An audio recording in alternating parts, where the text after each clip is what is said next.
YS Avinash Reddy ముందస్తు bail రద్దు చేయాలంటూ వేసిన పిటిషన్లో వాదనలు ముగిసినాయి.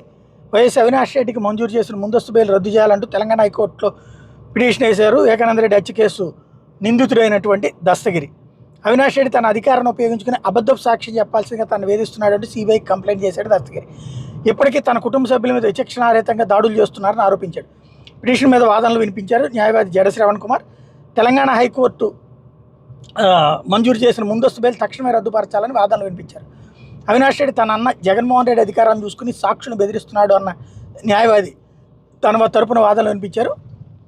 అవినాష్ రెడ్డి బెయిల్ తక్షణమే రద్దు చేయకపోతే బాధితులకు న్యాయం జరగదన్నారు. ప్రభుత్వ అధికారులు, పోలీసు అధికారులు, జైలు అధికారులు కుమ్మక్కే సాక్ష్యాలను తారుమారు చేస్తున్నారని వాదించారు.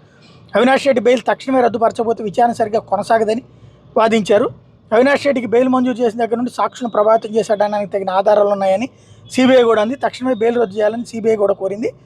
ఈ నేపథ్యంలో అవినాష్ రెడ్డికి బెయిల్ మంజూరు చేసిన వ్యవహారానికి సంబంధించి ఒక్క క్షణం కూడా బెయిల్ మీద ఉండేటటువంటి అర్హత అవినాష్ రెడ్డికి లేదని సునీత్ తరపు న్యాయవాది కూడా వాదనలు వినిపించారు. అందరి వాదనలు న్యాయస్థానం తీర్పుని రిజర్వ్ చేసింది. ఏమొస్తుందో చూడాలి.